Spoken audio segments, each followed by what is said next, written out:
नमस्कार, मेरा नाम कुमार गौतम है और आप देख रहे हैं आदर्श समाचार। बिहार में कोरोना के लहर के बीच सरकार ने फैसला लिया है कि अब स्कूल कॉलेजों के साथ साथ कोचिंग संस्थान भी खुलेंगे। ऐसे में आज हम राजधानी पटना के उन इलाकों में हैं जहां पर कहते हैं कि कुकुरमुत्ते की तरह कोचिंग संस्थान छाया हुआ है, लेकिन हकीकत ये भी है कि पिछले 2 सालों में काफ़ी कुछ नुकसान हुआ है। छात्रों के भविष्य के साथ क्या कुछ हुआ और आगे किस तरीके की रणनीति, इन तमाम चीज़ों पर हम चर्चा करेंगे। तो आइए चलते हैं किसी इंस्टीट्यूशन में और पता करते हैं कि छात्रों का भविष्य आखिर कैसे रहा 2 सालों तक अंधकार में और आगे कैसे उजालों को वो देखते हैं।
समय समय पर उसकी आवश्यकता बहुत ही लगती रही है ऑफलाइन स्टडी की, और ये सबसे सरकार से या सबसे आग्रह है कि हमारे ऑफलाइन स्टडी को फिर से सुव्यवस्थित तरीके से पटरी पर लाया जाए।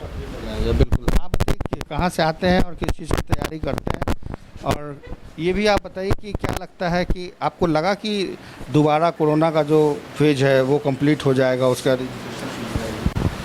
फिर से स्टार्ट कर देना चाहिए। कि पढ़ाई सबसे ज़्यादा पढ़ाई पर फ़र्क पड़ा है ज़्यादातर, और यहाँ पर यही सुविधा मिला जो सर से, वीर प्रकाश सर से और अल्फा स्टडी सेंटर से, जो हम लोग के ऑनलाइन फ़ोन करके सवाल पूछना और डेली बहुत अच्छा से रहा। इसलिए हम लोग की तैयारी में कोई ज़्यादा, लेकिन तब पर भी दिक्कत ऑफलाइन होना आवश्यकता है।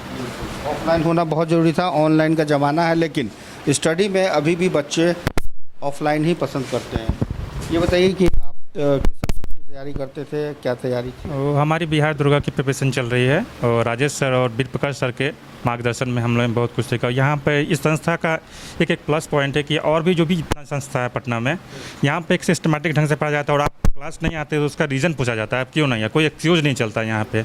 और सिर्फ एग्ज़ाम के भी पर्पज़ से ही ये छुट्टी मिलती है, अदरवाइज़ यहाँ पे नहीं, सभी दिन क्लास होती है और मतलब सभी मतलब जो भी यहाँ लड़कियाँ हैं लड़के हैं उन पर प्रॉपर वे से मतलब फोकस किया जाता है। और पढ़ाई के अलावा यहाँ पर कुछ दिस दैट नहीं चलता और बहुत ही मतलब अच्छा संस्था है। और इसमें हमें बहुत ही, जब हम यहाँ पर आए थे तो हमारा बहुत ही कम मतलब मार्क्स वगैरह आता था और आज अच्छे पोजीशन पर है। हमें रिजल्ट भी दिया पर फाइनल हमारा नहीं हो सका और फिर से अगले 22-23 के पोस्ट के लिए हम फिर से प्रयास कर रहे हैं। और इसमें हमारा वो हम फिजिकल मतलब थोड़ा सा पैर में मोच आ गई थी, इस वजह से मतलब थोड़ा सा डिस्क्वालीफाई कर गए। और बाकी राजेश सर और प्रकाश सर का मार्गदर्शन बहुत ज़्यादा अच्छा लगा और मुकाबले मतलब ये ज़्यादा मतलब अच्छा हुआ। और कोरोना में क्या दिक्कतें आई आपको? कोरोना में थोड़ी सी शिक्षा व्यवस्था तो प्रभावित हुई ही है, पर फिर भी जो हमारे सर थे प्रकाश सर, फ़ोन के माध्यम से हम लोग को एक टॉपिक दे देते डेली और एक टाइमिंग होता था उसमें और डेली पूछा जाता था उससे और इसमें कोई एक्सक्यूज़ नहीं होता था। और आपको उस टाइमिंग पे रहना है अलर्ट और सारे मतलब जो भी टॉपिक दिया था उसको अच्छे से पढ़ के जाना है, आपको सुनाना है। फ़ोन भाई सारे लड़कों को कॉल जाता था, 10 बजे का टाइमिंग रहता था और उसमें आपको मतलब ये हमारी सुविधा, इसकी वजह से हमारी पढ़ाई व्यवस्था ज़्यादा बाधित नहीं हुई। तो सरकार से हमारी विद्यार्थीगण का ये आग्रह है कि शिक्षा व्यवस्था को सभी जितने भी शिक्षण संस्थान हैं उनको सुचारू रूप से चलाने का मैं आग्रह करता हूँ। मैं जो है रेलवे का तैयारी करता हूँ। जब से मैं आया हूँ पटना में मैं यही सी संस्थान से जो है मतलब अभी तक पढ़ रहा हूँ और कुछ ना कुछ कारण बस एक नंबर आध नंबर से कहीं न कहीं मैं थोड़ा सा कट जा रहा हूँ, लेकिन बहुत पहले से डेवलपमेंट हुआ है। जो भी हमारे राजेश सर हैं, वीर प्रकाश सर हैं, पे आपके डेवलपमेंट पे कोरोना का जो पीरियड रहा है वो कितना हार्मफुल रहा या आपके लिए क्या यूजफुल रहा? बहुत ज़्यादा हार्मफुल, बहुत ज़्यादा पीछे चले गए। कहने का मतलब कि ये जो हमारा 2020 जो रहा और उसके साथ साथ 2021 भी हमको लगभग मतलब 1 साल 2 साल बेक हम लोग चले गए। कारण कि जो हम लोग की रेगुलर क्लास चलती थी ना, तो रेगुलर क्लास चल पाई, वो ऑनलाइन क्लास होती थी, लेकिन उस पर जो है मतलब रेगुलर क्लास हम लोग ऐसे कर पाते थे ऑफलाइन, तो ऑनलाइन पे उतना लगता है कि अब आपको कोरोना के फेज़ 3 में ऐसा दौर ना आए ताकि छात्रों का जो भविष्य है वो। भगवान से तो हम यही विनती करेंगे कि ये दौर दिखने को अब नहीं मिले और सरकार से भी विनती करेंगे कि अब जो है संस्थान को जो सबको खोलने का आदेश दें और शिक्षा पे ध्यान दें। बेरोजगार, मेरा नाम दीपक कुमार हुआ, मैं नालंदा से हूँ।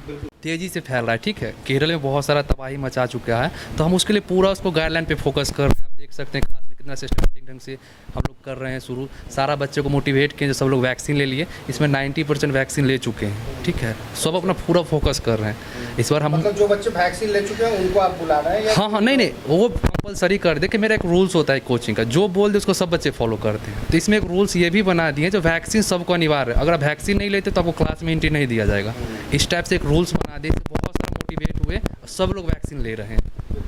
यानी कि मास्क के साथ साथ अब इस बार ये भी देखा जा रहा है कि अगर आप 18+ हैं तो आपने वैक्सीन, हम कुछ छात्रों से पूछा आपने लिया वैक्सीन? हाँ। अच्छा, दोनों डोज ले लिया? नहीं, फर्स्ट डोज लिए, अभी सेकंड बाकी है। अच्छा, तो उसका भी टाइम आएगा? टाइम हाँ अभी आएगा। तो मास्क जरूरी है।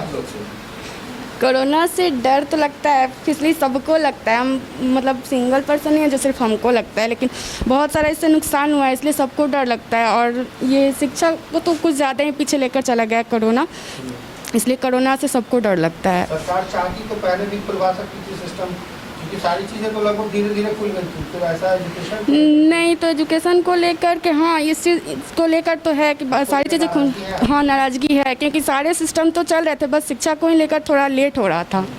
तो इस वजह से सरकार से है नाराज़गी इस चीज़ को लेकर के, लेकिन सरकार भी कुछ सोच करके ही नहीं कर रही होगी। प्रॉब्लम समझ सकते हैं, लेकिन उससे हम लोग को लॉस हुआ है।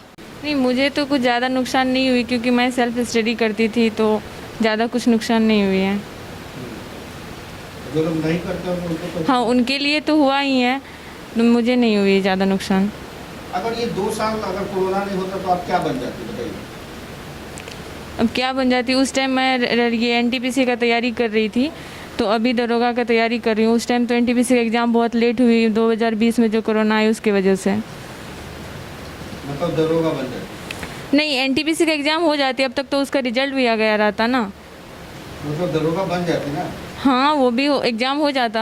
कुछ छात्र हैं चूँकि जगह की कमी होती है और ऐसे में तमाम इंस्टीट्यूशन जो है वो इसी तरीके से चलते हैं। ये बताइए क्या नाम है आपका? मेरा नाम चंदन कुमार है, मैं लखीसराय से हूँ।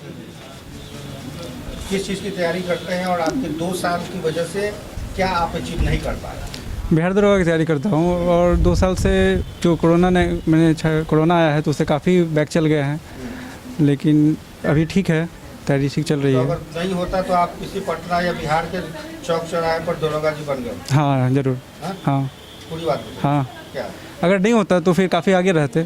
कोरोना की वजह से काफ़ी पीछे हो गई स्टडी। तो किसी जगह आप दरोगा की किसी थाने में तैनाती जरूर हो जाए। ज़रूर ज़रूर बन जाते। बहुत नुकसान हुआ है सर। मतलब हम लोग का अच्छा से स्टडी नहीं हो पा रहा था, और जो भी थोड़ा बहुत पढ़े थे सर के मार्गदर्शन में फ़ोन पे ऑनलाइन मतलब क्वेश्चन टॉपिक देते थे सर, हम लोग घर पर पढ़ते थे। दिक्कत ये होता था कि यहाँ हम लोग रहते हैं तो सर को पता चल जाता हम कितना पढ़ रहे हैं, स्टडी कर रहे हैं नहीं कर रहे हैं। घर पर आते थे तो पता नहीं चल पा रहा था, थोड़ा टॉपिक पढ़ के सुना दे रहे थे। अब यहाँ आते हैं तो थोड़ा नंबर कम आता है तो सर देखते हैं कितना का है, क्यों नंबर कम इतना आया। यही सबसे बड़ा बात है कि कोचिंग ऑफलाइन में मतलब होना चाहिए। ठीक, बहुत बहुत धन्यवाद। क्या नाम बताया आपका? संतोष कुमार। बिल्कुल, तो संतोष जी जैसे कई ऐसे स्टूडेंट हैं, बल्कि हज़ारों की तादाद में, क्योंकि अल्फ़ा कोचिंग सेंटर यहाँ पर तकरीबन 250 से ज़्यादा स्टूडेंट प्रतिदिन आते हैं। 2007 से ये इंस्टीट्यूट चल रहा है, लगातार तकरीबन 80 to 90% लोग सफल होते हैं यहाँ पे। लेकिन पिछले 2 सालों की बात करें तो संस्थान की तरफ से दरोगा बनने वाले जो लोग हैं उन्होंने भले ही सिक्सर मारा हो, सिक्सर इसलिए क्योंकि 6 लोग यहाँ से दरोगा बनकर गए हैं, और बाकी ज़्यादातर जो तैयारी करने वाले स्टूडेंट थे, छात्र थे, वो फिज़िकल की दौर से चूक गए हैं। खैर अब उनको अभी अपने अपने पेपर को सॉल्व करना होगा, वरना ये अभी किसी न किसी थाने के केस को सॉल्व कर रहे होते हैं। अभी के लिए बस इतना ही। तमाम छोटी और बड़ी खबरों के लिए आप ऐसे ही बने रहे आदर्श समाचार के साथ। सहयोगी मनीष कुमार के साथ कुमार गौतम, आदर्श समाचार, पटना।